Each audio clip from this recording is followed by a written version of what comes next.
Hey y'all, welcome to my closet. This is the first episode of Danny Talks, okay? So, before we get started, I'm gonna go ahead and let y'all know my disclaimer, okay? I'm not a therapist, I'm not a social worker, I'm not a clinical psychologist. I'm going to tell y'all my personal experiences with mental health, techniques that I adopted, things that I had to learn on my own, and how much I wish there was someone from a non-professional standpoint, giving their tips and tricks and techniques on how to get through, certain mental health, for some people, crises, dilemmas, issues, whatever. All right, again, not a therapist, okay? I have a bachelor's in sociology and almost done with a master's in public health. Who knows what happens after that? But for now, I am not a therapist, okay? I love y'all, okay? I love Black women. I love everybody. And I think there is a great need for Black women to start valuing mental health more than what we have been in the past, listening to our bodies, and learning different ways to, fix the things that are that we're dealing with.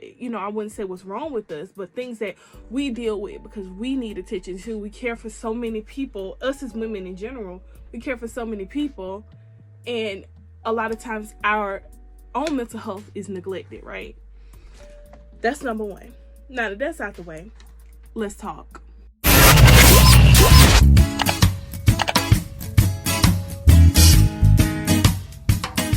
All right, so today,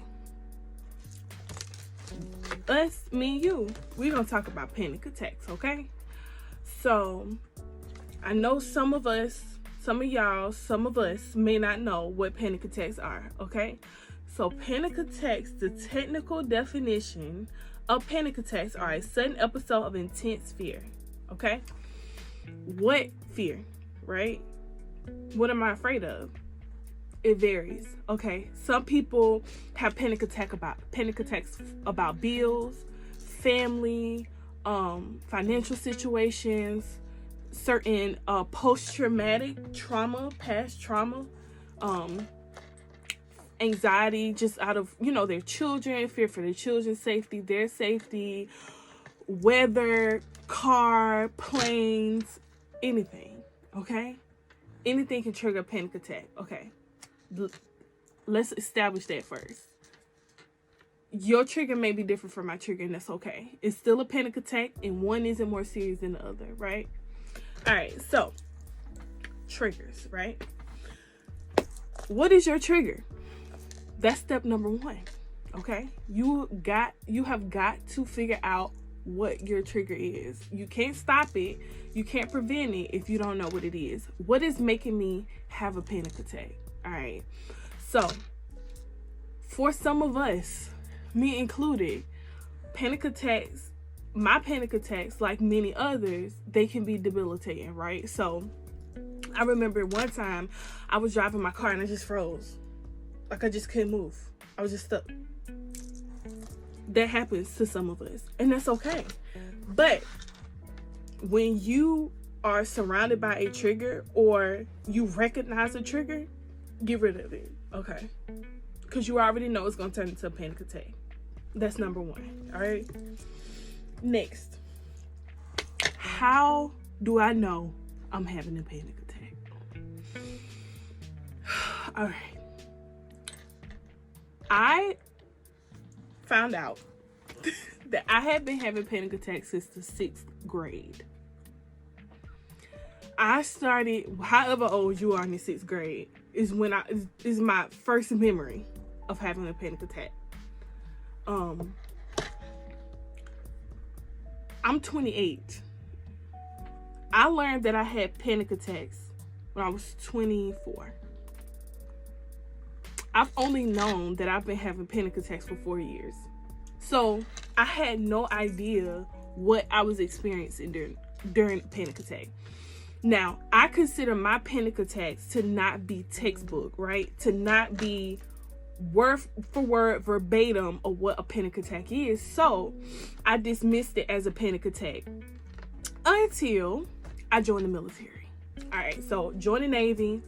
I worked in the medical field when I was in the Navy, right? So I'm surrounded by doctors, nurse practitioners, nurses, physician assistants, all these different people, right? IDCs, clinical psychologists. I'm surrounded by all these different people. And it wasn't until I went to my doctor and I told my doctor that I work with that I feel like there's a rubber band around my lungs and I can't breathe.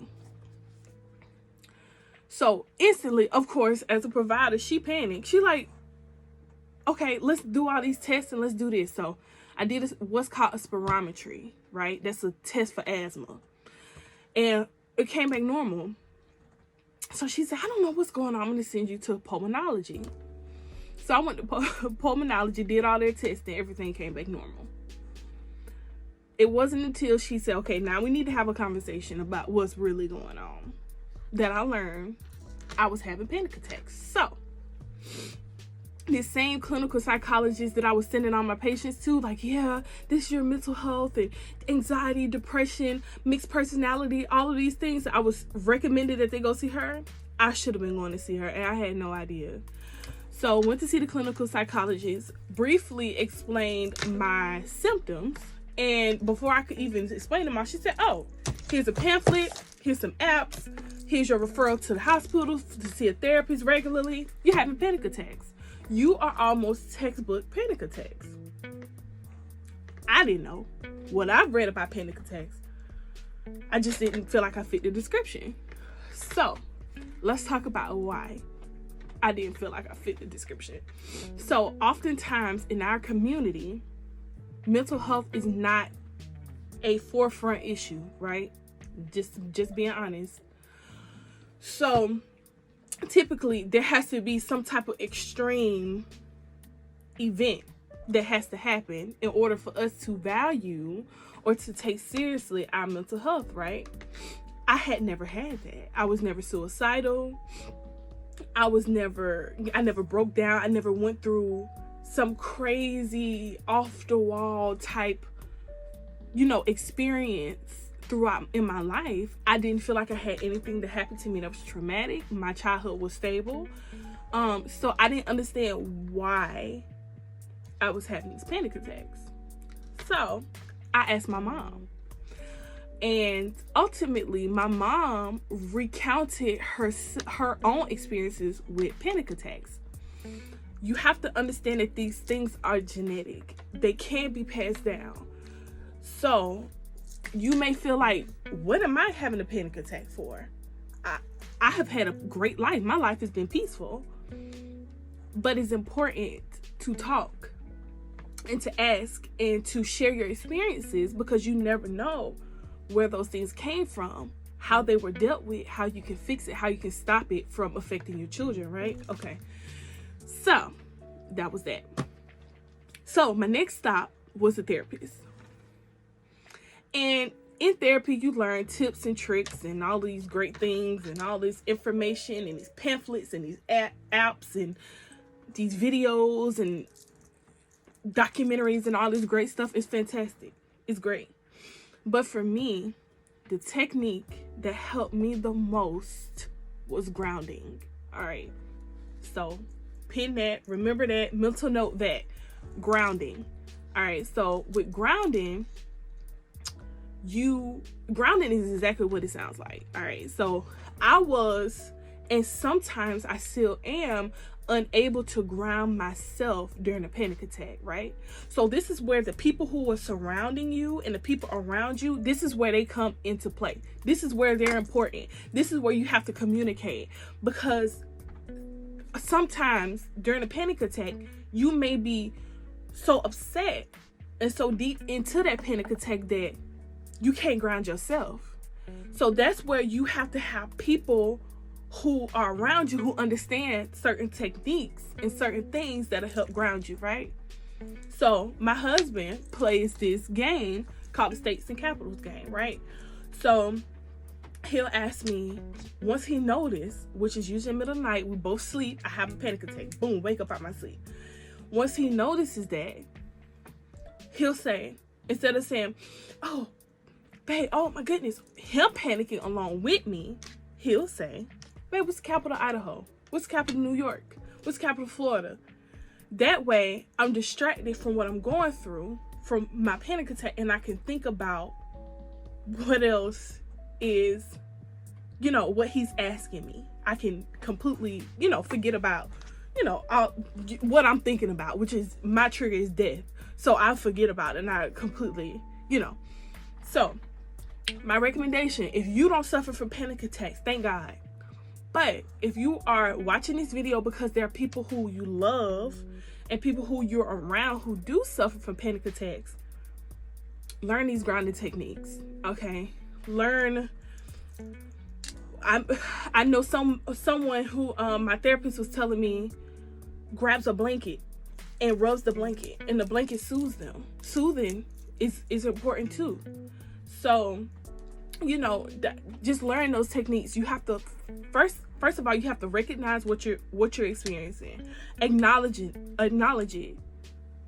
learn about it, educate yourself on what works for you, what helps you.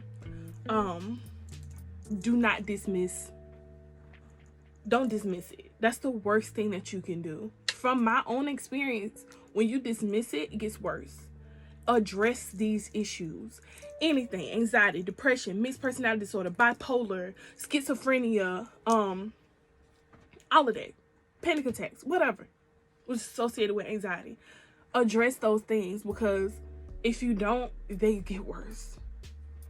And you don't want to have new triggers, right? You want to be emotionally stable, aware, and educated on different things that can become triggers or different mental health disorders, right? Lastly, and I'm gonna let y'all go, I ain't gonna hold y'all no more. Get a therapist, okay? Get a therapist. For me, I felt most comfortable seeing a black therapist, a black woman therapist, because I have in the past felt dismissed by certain medical providers who were not black. Now, I'm gonna throw a disclaimer in on that. There are some very good non-black mental health therapists. However, explore the option of having a therapist that looks like you, because you never know her experiences as a black woman in this country, as a black mom, as a black educated professional, can help you. And it'll serve as more than therapy, it'll serve as guidance, which is what happens with me. So you never know, you may have a therapist stumble upon a mentor. So look into that. There are resources on Google, black therapists near me, look that up. Find you a therapist. That is important. Find your grounding techniques. 3 things I need y'all to do. Find your trigger, find your grounding technique, and find a therapist. That's it. That's all I'm asking. I ain't asking that much. Y'all can do that. So find your trigger, find your grounding technique, and find a therapist. All right. I love y'all. I'll see y'all next time. We're going to keep this up.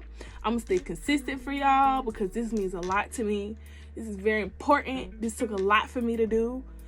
This is not just, me helping y'all. This is helping me. This is therapy for me.